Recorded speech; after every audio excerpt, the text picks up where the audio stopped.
Senador Miguel Ángel Mancera. Hola, Adri. Es usted abogado, penalista. Usted fue hijo de una madre soltera. ¿Qué piensa de las mujeres? Pues mira, que por supuesto que ahora se está viviendo una época en donde muchos de los derechos por los que han peleado, por los que han luchado, por los que han dejado la vida, se empiezan a consolidar. Que hay un tramo andado ya importante, pero que todavía falta un trayecto largo en muchos de los planteamientos que se han venido realizando, que están viviendo ahora en una época de mucha violencia, pero que están consolidando derechos importantes. Como jefe de gobierno, usted combatió la trata de personas. Empezamos con ese tema porque no estaba en la agenda. En la agenda estaba lo que era el enocinio, pero no la trata de personas. Y la trata de personas comenzó precisamente en esa transición, en una transición en donde desde la Procuraduría, cuando me toca a mí ser procurador, instauramos o instalamos la primera fiscalía especializada en combate al delito de trata de personas. Senador Miguel Ángel Mancera, usted no estaba de acuerdo con la presunción de inocencia. Lo declaró y dijo que iban a quedar 4,000 y tantos presos libres. En aquel entonces usted dio un gran debate. ¿Qué piensa ahora? Mira, no es que no esté de acuerdo con la presunción de inocencia, por supuesto que la presunción de inocencia, la presunción de inocencia es algo que siempre he defendido y que siempre voy a defender. Lo que yo les decía es que estaba habiendo demasiadas libertades anticipadas con una gran soltura, con mucha laxitud. ¿Qué pasó en el sistema acusatorio? El sistema acusatorio lo que vino a hacer es que de pasar de una población de cerca de 40,000 personas, de repente, te estoy hablando solo de la Ciudad de México, de repente vino un bajón más o menos a cifras de 24,000. Entonces, cuando tú a una población le dejas en libertad ese número de lo que antes se tenía, digamos, en un sistema preventivo, de prisión preventiva, las consecuencias son pues, lo que vimos. Una escalada que cuando lo reflejas a nivel nacional, hablas de una salida de cerca de 43,000. Y lo que pasó fue un disparo de criminalidad, porque eran salidas indiscriminadas, porque se volvía la puerta giratoria. Y entonces esto lo que generaba es que delitos que se habían cometido con violencia, sobre todo, delitos con violencia, se volvían o escalada de delitos, es decir, primero robo, después homicidios, o reiteración de los delitos violentos hacia la sociedad. Y por eso es que lo señalamos y lo mostramos con gráficas, cómo era directamente proporcional la disminución con el incremento de la actividad delictiva. ¿Qué piensa ahora cuando hay un exceso de la aplicación de esto? Mira, yo creo que ahora lo que está pasando es que hay figuras que se están distorsionando, déjame llamarlo así. Ejemplo, prisión preventiva. Para que antes te decretaran la prisión preventiva, pues tenía que haber una investigación, tenía que haber una llamada averiguación previa, luego vendría quizá una orden de aprehensión, luego tenías derecho a ofrecer pruebas en el término, y de ahí venía lo que era pues ya el inicio de tu juicio. Ahora no, Adriana. Ahora viene la orden de aprehensión y viene una etapa que se llama etapa complementaria de investigación.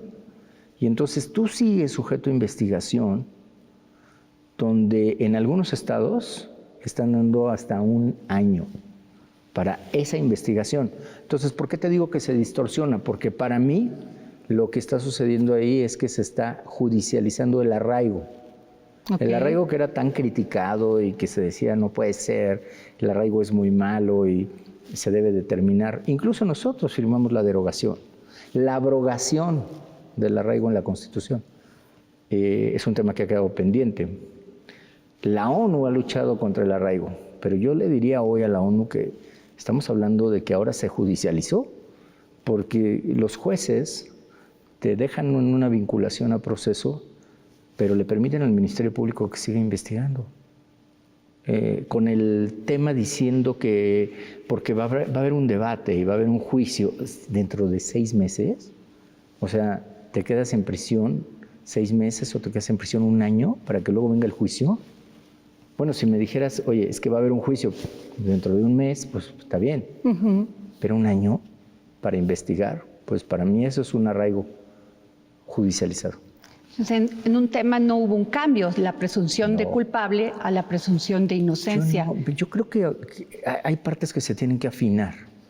Y si queremos que sea un sistema de justicia verdaderamente expedito, rápido, pronto, en donde se resuelvan los casos de manera pronta, acelerada, y además con certeza tanto para el que pretende acusar como para el que se defiende, no puede haber esta distancia de tiempos. Es demasiado. 2 varas, 2 medidas en la justicia en este momento en México. En este momento está totalmente discrecional. Entonces, si tú eres un estado en donde tienes un juez o unos jueces que pudieran ser, pues que concedan prisiones así de manera laxa, alguien va a permanecer en prisión, que quizá no debiera estar.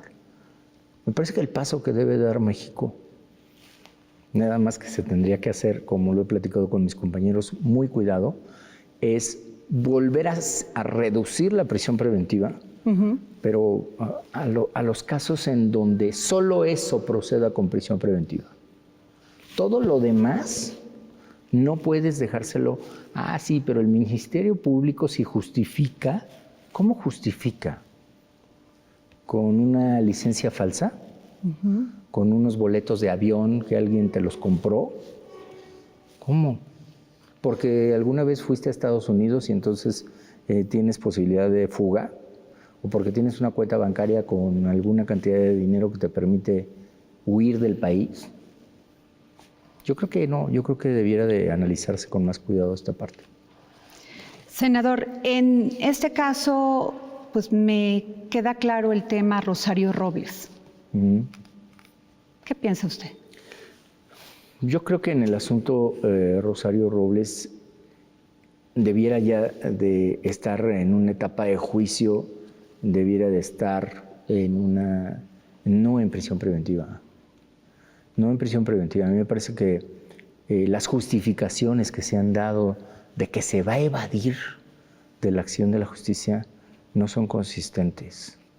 Caso José Manuel del Río Virgen. Ustedes formaron una comisión especial en el Senado para revisar los casos de abuso de autoridad y violaciones en Veracruz. Mira, del caso de José Manuel, lo que yo te puedo decir hoy es que no hay, al menos de la lectura que hemos hecho de las constancias, algo que yo te pueda decir que hay una prueba directa. Ni siquiera una prueba indirecta, indiciaria, que pudiera vincularlo con la pretensión del Ministerio Público. El Ministerio Público de lo que lo está acusando o de lo que lo pretende acusar es de ser autor, coloquialmente se llama intelectual, técnicamente se llama instigador. Quiere decir alguien que utilizó a otras personas para que privaran de la vida, como quien contrata a un sicario, como quien convence a otro de que prive de la vida a una tercera persona. ¿Cómo dicen que lo hizo? O sea, ¿cuáles son las pruebas en su contra? Las pruebas en su contra son que tiene algún cargo de dirigencia en Movimiento Ciudadano. 2, que él podía influir en la designación de un candidato. 3, que fue a un velorio de una persona que perdió la vida. Y 4, que hizo un comentario a quienes iban a formar la nueva candidatura de ya dejemos que él sea el candidato o acaso quieren que haya otro muerto. Y de ahí en fuera no hay nada más. O sea, que alguien lo haya escuchado, que alguien lo haya visto, que se tenga un documento, no hay, más de lo que te digo no hay. Ustedes formaron esta comisión para ver los casos de abuso de la autoridad. Sí. ¿Qué ha pasado hasta este momento? Mira, hemos encontrado un común denominador, te lo voy a plantear así. Muchos asuntos con pruebas muy endebles como el de él, pero también otro común denominador es que las personas supuestamente cometen el delito en Veracruz y están recluidas fuera del Estado. O sea, fuera del Estado te hablo de que hay un caso de una persona que está en Coahuila. Tú imagínate para una familia que está llevando una defensa en Veracruz, que tenga a su interno en Coahuila. Otra persona que tiene a una persona detenida en Veracruz y tiene a su interno en Oaxaca. Otra más, te estoy hablando de casos reales, que el tema está en Veracruz y tiene a su familiar detenido en Tamaulipas. Y tú me preguntarás, ¿y cuál es el argumento? Y el argumento que se reitera es que hay una saturación en las prisiones, entonces... Pero, por ejemplo, hay uno de estos casos que lo mandaron a un penal de máxima seguridad. Cuitláhuac García, gobernador del estado de Veracruz, dice que lo que quiere el Senado o algunos senadores es golpear su investidura como gobernador y golpear al estado de Veracruz. ¿Usted qué piensa?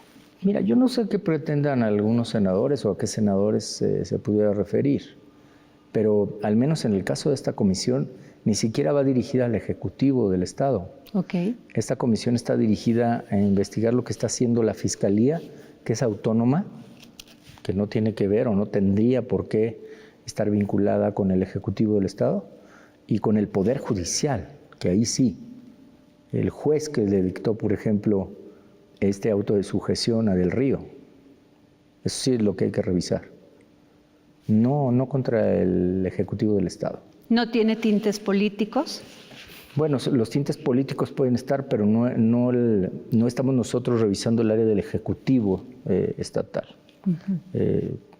Dices que hay tintes políticos en el momento que adviertes que no hay ninguna prueba. ¿Cómo es posible que una fiscalía acuse así? ¿Cómo es posible que un juez obsequie una orden de aprehensión así?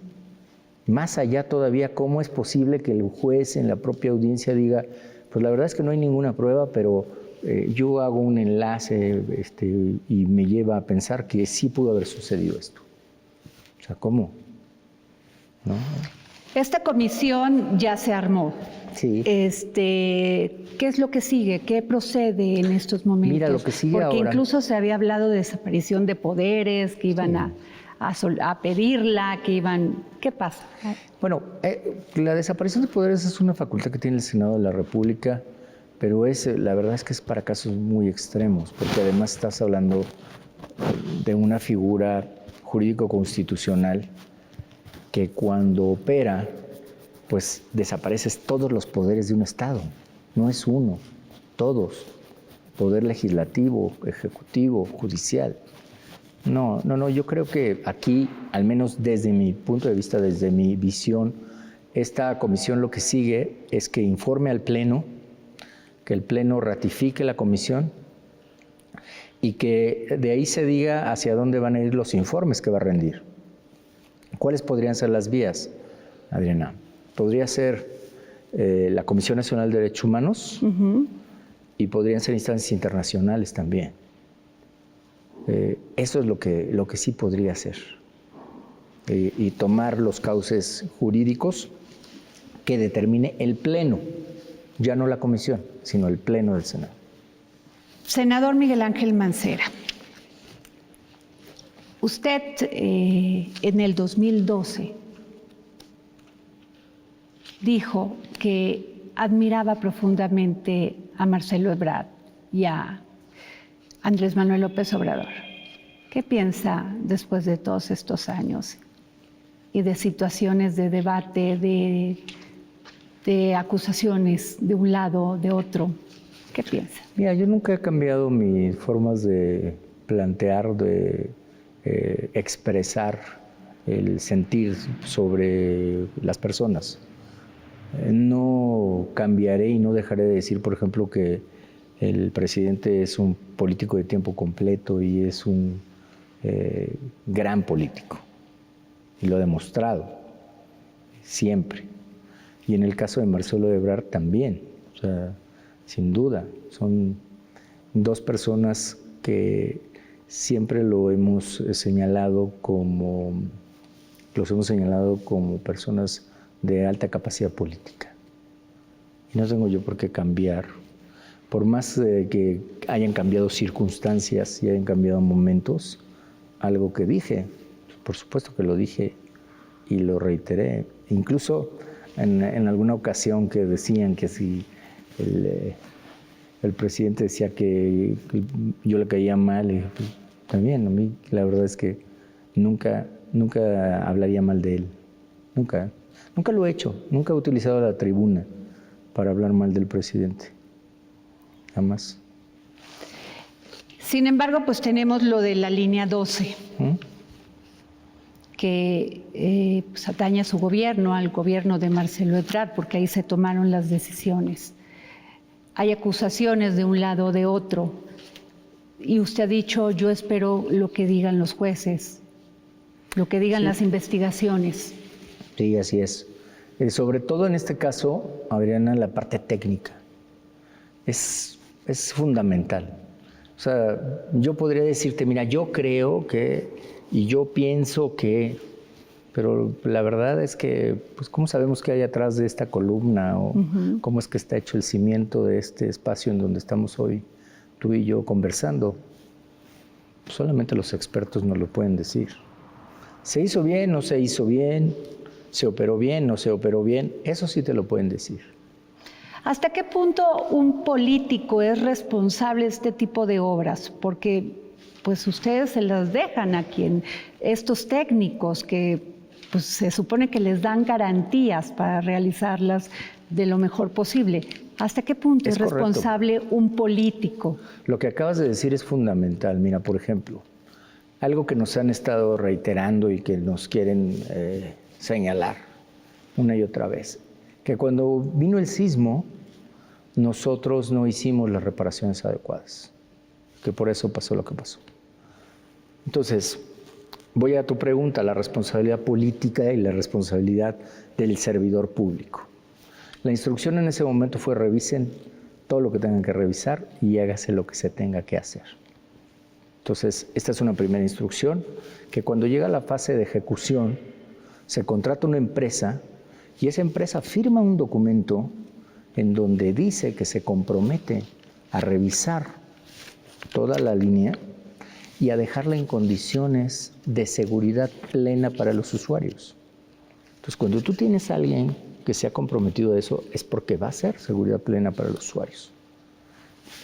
Hicieron radiografías de absolutamente todas las columnas y revisaron la línea y en el momento que ellos entregan su trabajo concluido y se paga, pues es porque ha quedado concluido y está en esos términos. Esa es tu responsabilidad.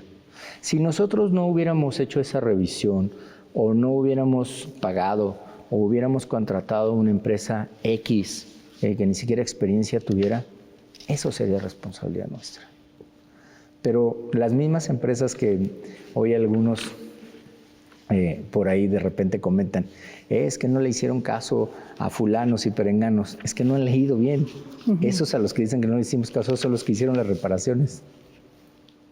Entonces, ¿cómo que no les hicimos caso si ellos hicieron las reparaciones? Claro. La investigación, ¿qué ha dicho? Porque hubo una como primera etapa. Mira, lo que tiene la investigación como conclusiva, desde el punto de vista pericial, es el tema de los pernos en la fase de construcción. Eso es lo que ha dicho. Los cambios políticos, Miguel Ángel, usted fue jefe de gobierno, llegó usted con una aceptación que no se había visto en la Ciudad de México. Tiempo atrás, ¿piensa que algo falló para no seguir conservando el gobierno de la Ciudad de México para aunque usted se llamaba candidato ciudadano? No, mira, yo creo que todo esto fue un movimiento.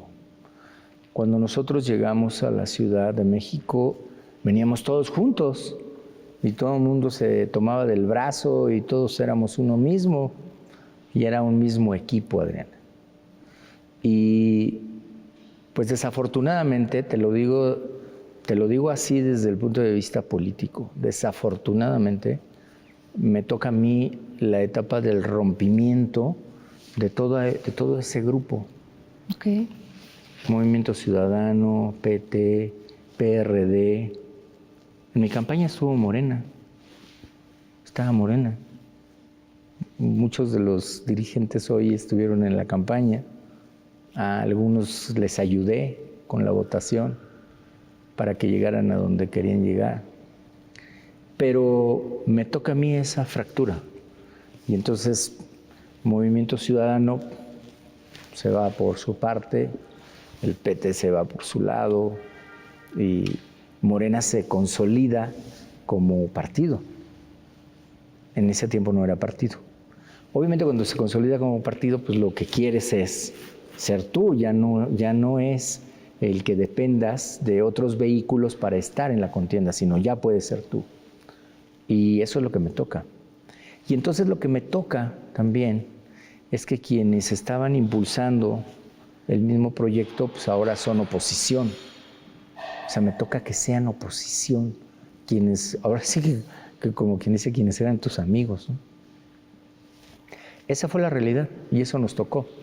Y tocó pues un choque en la ciudad que fue provocando una ola que además a nivel federal venía creciendo con una figura de liderazgo muy importante que hoy es el presidente de la República.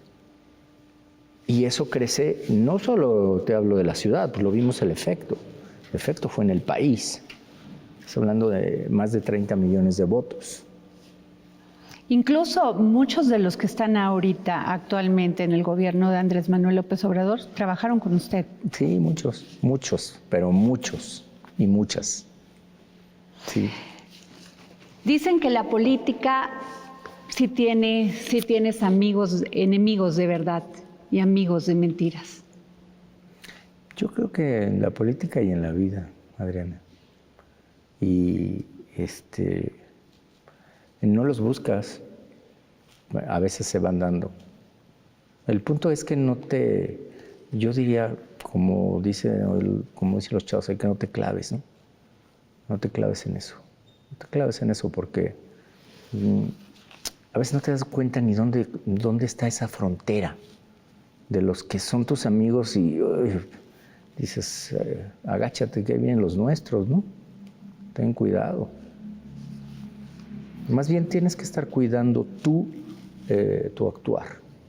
¿Fue difícil gobernar la Ciudad de México? Es una experiencia muy importante y no puedes decir que sea fácil porque sonaría muy ligero de reflexión. No, pues es algo, no, por supuesto que es algo muy complejo, te diría yo. Es muy complejo, muy demandante, pero es una gran experiencia. Si tú quieres marcar una línea de conducción, yo la Ciudad de México la veía como una ciudad que pudiera ser cada vez más ordenada, cada vez con más orden, pues, en todos los sentidos, ¿no? Por ejemplo, cuando dijimos que no podía haber ya ningún tipo de taxi que no fuera híbrido o eléctrico, pues era como una aspiración hacia la propia ciudad. O el asunto que fue tan criticado de las fotomultas. ¿Afectó usted intereses políticos? Mira... ¿Y económicos? Sí, muchas veces. Pero además yo creo que si hubiera pensado mucho más políticamente, hubiera sido distinto. O sea, pudo haber sido como algunas transiciones que hoy veo que son muy tersas y son muy acolchonadas. Pero no era esa la idea aquí en la ciudad. No lo era, no lo fue. En la Ciudad de México, siempre ha existido la delincuencia. Hablamos de la trata de personas, hablamos de la delincuencia desde el que te quita un celular hasta el que te mata. Sí. ¿Qué hizo usted por combatirla? Mira, siempre buscamos el combate a la delincuencia en la ciudad. Una urbe como esta, al igual que todas las grandes metrópolis, siempre va a tener la parte de la delincuencia. Es connatural, pues. Pero el punto es cómo realizas ese combate el día a día, cómo puedes brindar el mayor margen de seguridad. Y eso es de lo que nos ocupábamos. Había una estrategia nacional. Y yo te puedo decir que si hoy viéramos las gráficas, además ahora que está tan de moda que todo tienes que hacerlo con encuestas y gráficas, si viéramos las gráficas hasta 2015, es decir, de 2012 a 2015, bueno, eran reuniones de celebración casi. O sea, llegábamos, baja de homicidios, se había llegado a niveles históricos de los 1990, a nivel federal estaban muy contentos. Ciudad de México era un ejemplo porque estábamos en promedios de 2.1 en homicidios. Y de repente vino lo que te dije, esta salida masiva de prisiones y se empezó a descomponer. Y nosotros pasamos de tener el 2.1 a tener 3. Y cuando ya tienes 3 homicidios en la Ciudad de México empieza a ser complicado. Después rebasar el 3. Y bueno, después se llegó hasta 4, al menos en la parte de mi administración. Y luego subió un poco más, porque venía con este ritmo. Ahora es la operación contraria. Ahora se está buscando contener otra vez. Y yo estoy seguro que si revisáramos los números de prisiones, ahora tienes muchas más personas en prisión que cuando comenzó el sexenio. Yo creo que en el tema de la Ciudad de México, Omar García Harfuch está haciendo un buen trabajo, porque es un policía de tiempo completo. Porque a él le apasiona la policía. Entonces creo que está haciendo un buen trabajo. O sea, yo lo digo como Miguel Ángel Mancera. Más allá de lo que opinara cualquier otra persona, pero yo creo que él está haciendo un buen trabajo, tiene su plan de acción, conoce de la operatividad. Con él vimos algunos asuntos cuando él estaba en el área federal y nosotros estábamos en la Ciudad de México. Asuntos delicados, asuntos importantes. Y siempre fue una persona muy dispuesta y profesional en el aspecto de policía. Entonces, yo creo que él sabe y ahora ya conoce más cómo se va moviendo esta ciudad. Esta ciudad tiene, ya sabes que en este mes va a haber menos delincuencia, ya sabes que en este otro va a haber más, ya sabes que viene la Semana Santa, ya sabes que viene la Cuesta de Enero, ya sabes cómo se va moviendo el fenómeno delictivo de la ciudad y dónde tienes que ir haciendo las contenciones. Entonces, yo creo que la Ciudad de México ahora se ha mantenido en una estabilidad. No puedes decir que no hay delitos, porque todos los días tenemos nota de que hay delitos, pero creo que se está haciendo un trabajo importante. Y además han dicho algo que yo siempre he venido diciendo, Adriana, y que no era una necedad, porque siempre me dicen, es que tú dijiste que no había cárteles en la Ciudad de México. Qué bueno que ya no lo dije yo, y qué bueno que se ha corroborado ahora que, por supuesto que hay células delictivas, y acaba de decir hace algún rato el secretario, hace algunos días, unas semanas, que estará combatiendo esas células delictivas, que no son los cárteles. Pero se me criticó muchísimo, pero... ¿Y qué diferencia hay entre un cártel y una célula? Es que un cártel es una organización muy grande. O sea, el cártel es una organización grande, es una organización aparatosa, es una organización violenta. Y los que están en las ciudades, si tú hoy pensaras en cualquiera de las ciudades grandes, encontrarías que tienen esos grupos delictivos, ¿no? Pero que no necesariamente son cárteles. Y la Ciudad de México, claro que tenía comunicación con cárteles grandes. Eso nunca nosotros aquí detuvimos al Rey Zambada. Pues claro, y él sí formaba parte de un cártel importante. pero venía en tránsito, es más, venía a pasar su cumpleaños, si no mal recuerdo. O los que operaban para Beltrán Leiva aquí en la ciudad. Pero aquí no estaba el cártel de Beltrán Leiva. ¿Y sabes por qué no? Porque les dificulta la operación. Si tú, Adriana, hoy se te ocurre salir de esta calle y te vas en sentido contrario por alguno de los ejes viales, te van a llegar 7 patrullas. Porque hay 10 cámaras que ya te vieron, porque hay 25 policías que te están siguiendo. Entonces, tú imagínate un cártel como a ellos les gusta andar con 3, 4 camionetas y las armas de fuera. Aquí no pueden. Una ciudad como esta no se puede. Miguel Ángel Mancera, senador, cuando se es gobernante de una ciudad como esta, ¿qué tan complejo es, difícil, vigilar a quienes trabajan con usted, de que sigan la misma línea del jefe, que no se cometan actos de corrupción? ¿Qué tan responsable es el gobernante de las personas que trabajan con uno? Mira, cada vez que tomas protesta, si tú tomaras ahora mismo protesta, tendrías que protestar que vas a cumplir las leyes de la Constitución y las leyes que de ella emanen. O sea, tienes que cumplir con lo que la ley dice y no puedes hacer nada que esté fuera de la ley. Si lo solapas o si lo encubres, pues te estás formando parte del delito y el delito se comete. Okay. Yo he dicho de toda la gente que ha señalado de nuestro gobierno, quien haya cometido algo, pues ahí está la ley y ahí están los órganos de control y de vigilancia. Pero muchos de los casos, también te puedo decir, están probando en tribunales que no era exactamente lo que se estaba diciendo. Y qué bueno, por eso cuando me preguntan a mí qué es lo que pido o qué es lo que estoy planteando, que tengan derecho de defensa, que se puedan defender, que tengan derecho de audiencia. Y afortunadamente ha habido ahora varias resoluciones del Poder Judicial Federal que han dado cuenta de ello. Qué bueno. Es un debate jurídico. Pero en estos momentos que estamos hablando de que hay un exceso, que se están judicializando.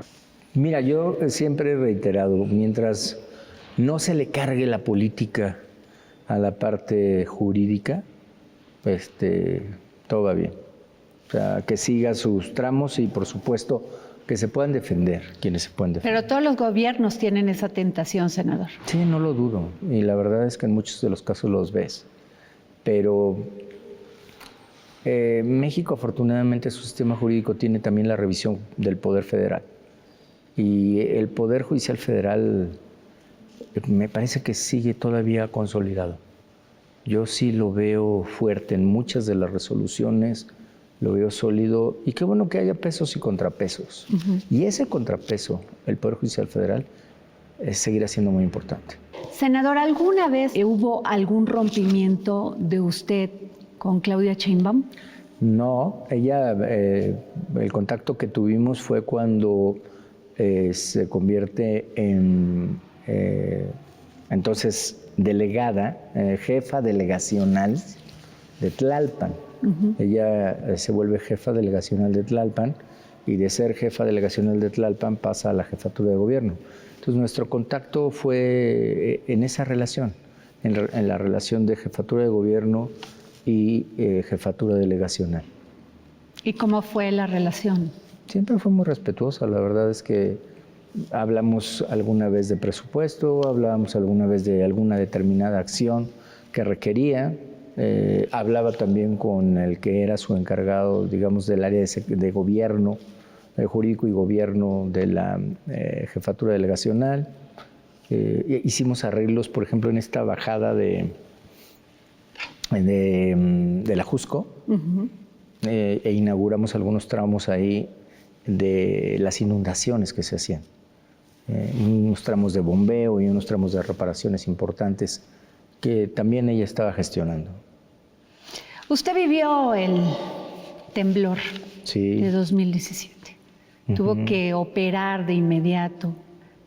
¿Cómo fue para usted esos momentos? Muy difíciles, Adriana. Fueron, yo creo que la parte más difícil de todo el resumen de gobierno, porque ahí, en esos días fue un resumen de gobierno. ¿Por qué te digo resumen de gobierno? Porque lo que tú vives con una emergencia como esa es seguridad, es ingeniería, es atención social, es salud, es todas las áreas volcadas a su máxima capacidad para poderle dar respuesta a una ciudad que es sacudida por un fenómeno natural de esa magnitud. Y además las áreas también de interlocución federal, porque debo decirlo, o sea, nuestra interlocución, por ejemplo, con la CFE, con Agua, nuestra interlocución con Ejército, nuestra interlocución con Marina, la interlocución con la Secretaría de Gobernación, la interlocución con la propia Presidencia de la República. Había sido un golpe muy, muy fuerte para la Ciudad de México, de magnitudes tremendas. ¿Tuvo el apoyo del gobierno en ese momento, de Enrique Peña? Sí, yo no me puedo quejar de que no haya habido apoyo. Sí de la reacción, digamos, de una segunda fase. Y no por culpa de su gobierno, sino de las estructuras que se tenían y de los tramos, que yo siempre pedí que se dictara una ley de emergencia. Lo que yo pedía que se dictara una ley de emergencia para que se pudieran tomar decisiones inmediatas, sin ir a todos esos tramos, ya sabes, interminables de burocracia. Entonces, si tú necesitas un recurso o necesitas una acción, es que hasta que no lo autorice el comité que sesiona dentro de 20 días porque no está el vocal de no, pues ya para qué lo quieres. Entonces, lo que nosotros pedíamos en ese segundo tramo era que hubiese una ley de emergencia, que se liberaran recursos, que se liberaran acciones rápidas. Pero las primeras reacciones fueron fundamentales. O sea, volver a restablecer todo el sistema eléctrico de la ciudad, volver a restablecer todo el sistema de suministro de agua de la ciudad, su drenaje, sus vías de comunicación, toda la vida de la Ciudad de México, que pudiera... No dejé un solo albergue, porque tú recordarás, en 85 a mí me tocó levantar 4 albergues de personas que vivieron más de 30 años en una calle con láminas improvisadas como casa.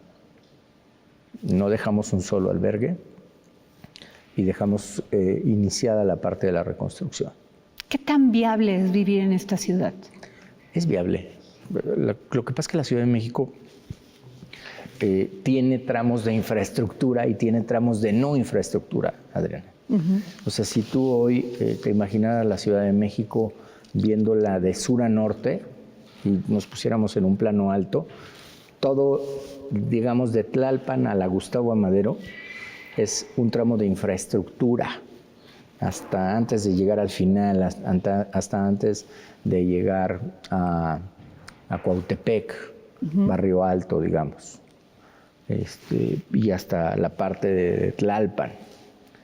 Y cuando lo haces hacia los lados, entonces te vas hasta, pues podría ser donde está toda la zona de las Lomas, y del otro lado hacia la parte de Narvarte, algo de Iztacalco, Venustiano Carranza. Cuando rebasas esas fronteras, se termina la infraestructura. Y entonces empiezan algunas zonas que no tienen tanta infraestructura y que no se han podido dotar de la suficiente infraestructura. Y te vas a partes de Iztapalapa, algunas zonas alejadas de Venustiano Carranza, algunas zonas alejadas de la GAM, partes también hacia los cerros en Coajimalpa o en Álvaro Obregón. Entonces, y Azcapotzalco. Entonces, eso es un poco como tú tienes la ciudad como en una cruz, con una zona de infraestructura. Ahora, desde el punto de vista de los sismos, pues también tiene las zonas en donde el choque de la onda es mucho más severo. Tienes las zonas altas, que tienen menor afectación, y tienes esta zona donde estamos ahora, que se mueve muchísimo. Que estamos sobre aguas. Porque es agua, exacto. Senador, ¿alguna vez pensó, siendo jefe de gobierno, ser presidente de la República? Sí, tuvimos un proyecto, primero que iba a ser en la parte independiente.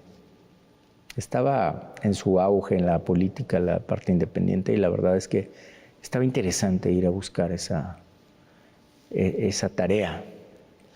Y después fue acompañando al PRD. Desgraciadamente vino el sismo. El sismo terminó con buena parte de todo eso, de lo que hubiera sido una experiencia. Visto detrás de cámara, hubiera sido muy difícil el fenómeno que tenía y que significaba el actual presidente de la República. Hubiera sido imposible de sobrepasar, pero hubiera sido una experiencia distinta. ¿Su relación con López Obrador? Es institucional mi relación con la presidencia. Yo tengo una relación de respeto con la presidencia. Me interesa que al país le vaya bien. Todas mis votaciones, por ejemplo, de nombramientos, de propuestas que se realizan en el marco de las relaciones exteriores, son a favor, porque a mí me parece, yo he sido ejecutivo, y cuando tú tienes que hacer alguna designación o quieres y no te permiten, pareciera que te están bloqueando. Entonces, es su apuesta, es su propuesta, y nosotros la hemos apoyado. Incluso apoyamos en un inicio toda la parte de las estrategias económicas, de seguridad, de bienestar. Las estrategias de bienestar las hemos hecho juntos, pues. En el mismo, no te digo él y yo, las hemos hecho en el mismo proyecto. O sea, la Ciudad de México, nosotros reforzamos el programa de adultos mayores. En la Ciudad de México nosotros tuvimos el programa que se llamaba Mi Primer Trabajo, en donde a los chavos tú les pagas una beca y les sigues pagando la beca incluso cuando trabajaban los primeros 6 meses. Pues era porque las empresas, ¿qué le ahorrabas a las empresas? Le ahorrabas la contratación, le ahorrabas toda la parte de la investigación de recursos humanos, y aparte le pagabas a un chavo que iba a trabajar con ellos 6 meses una beca. Pues, no estaba mal.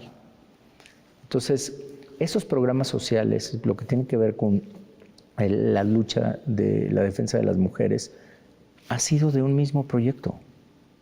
Ahora lo quiere separar, pero incluso cuando ves a los candidatos, eran del PRD. Pues sí. Entonces no pueden ser distintas las banderas. ¿La política es ingrata? La política es una forma de vida y es una manera de cambiar las cosas, y si te gusta estar, pues ahora sí, como dicen por ahí, si se lleva, se aguanta. Ni modo. ¿Es usted liberal? Mira, yo nunca me quiero encasillar en decirte, como dicen muchos de mis compañeros, que yo soy progresista. A ver, a mí me gusta el bienestar, o sea, que la gente esté bien. Yo sí creo en las libertades, creo en los derechos, creo en la seguridad y los marcos jurídicos, y por supuesto en todo lo que tenga que ver con el bienestar. Sí lo veo así. No soy una persona como nos dicen ahora los conservadores, ¿no? Bueno, estamos muy distantes de eso, muy distantes. Usted fue candidato ciudadano. Sí, hasta la fecha no estoy afiliado a ningún partido. ¿Se puede ser ciudadano sin ideología? Tienes convicciones. Yo creo que puedes ser candidato, puedes participar en un proyecto político con convicciones. Yo defiendo al PRD ahora. Mi tarea es en el Senado que el PRD tenga representación, que tenga participación política, que participe en los debates, que participe en la construcción de los acuerdos, y esa tarea la hago con convicción. Yo he visto a muchos otros que se decía que eran perredistas, y que hombres y mujeres, y que estaban afiliados y que juraron bandera y no sé qué, que en 2 segundos se cambian y se van a otro lado. ¿Se puede cambiar de ideología de un día a otro? ¿Se puede cambiar de ver una situación política? Sí pasa. Sí pasa. Olvídate, hemos visto muchos casos. ¿Y usted qué piensa? En lo personal yo creo que no. Yo creo que sigues con las mismas convicciones. O sea, es lo ideal, o sería al menos lo importante. ¿Qué piensa usted de las alianzas políticas? La estrategia política, dice un buen amigo, la política no es va siendo. Entonces, si la política no es, pero va siendo, quiere decir que se puede ir construyendo. Y anda como en gerundio todo lo que vas haciendo ahí en la política. Estamos en pandemia. Tenemos 2 años con esto, con una crisis económica, con una inflación del 7%. Sí. ¿Qué piensa que México necesita? ¿Qué es lo que piensa? A ver, si me lo dijeras en el plano ideal, yo te diría que todos cerráramos filas y que todos estuviéramos en un mismo proyecto. O sea, claro que es un gran ejercicio político la revocación de mandato y es una aportación política importante. Nosotros lo propusimos en la Ciudad de México, está en la Constitución de la Ciudad de México. Sí, es una figura importante, pero a mí en este momento no me interesa que se vaya el presidente de la República o que lo corran. Me interesa que haga el trabajo que tiene que hacer y que nosotros podemos ayudar a que le vaya bien al país. Tenemos que ayudar para que se consolide, para que la gente vea atractivo al país, para invertir, para que salgan rápido los proyectos, pero tendría que ser un cierre de filas que desgraciadamente no lo veo, porque lo que sí veo es mucha polarización. Mucha polarización. O sea, verdaderamente hoy, por ejemplo, la sesión que hubo fue una sesión de a ver quién puede insultar más. A ver quién puede decir peores cosas del otro que pasó. No me parece que ese sea el camino. ¿Cree que en este momento no hay madurez política? Es que se está viendo como ¿quién puede hablar más mal del otro? Cuando debiéramos estar, oye, ¿qué instrumento se necesita? Si se va a ir un Banco de México o al menos una parte de los servicios de un Banco de México, ¿qué necesitamos hacer para cubrir eso y que en el extranjero no piensen que estamos mal, sino que vean que es una estrategia financiera de un grupo? Y es más, que vengan 10 o 20 postores, ¿no? O que alguien en México le entre. ¿Estamos en una época de resentimiento político? Es un resentimiento, sí. Sí, podría decirse que es un tema como de resentimiento. ¿La construcción de acuerdos se dificulta? Se dificulta, ¿En el pero Senado? no es imposible, se puede. Al final del día los acuerdos se alcanzan, porque pues se dicen muchas cosas, pero en la parte práctica pues llega un momento donde se aterriza y donde ciertos actores aterrizan y pueden aterrizar los acuerdos. Pero sí, en la otra parte de la nube política están los resentimientos, los odios, las fobias, los rencores, ¿no? Muchas gracias, senador Miguel Ángel Mancera.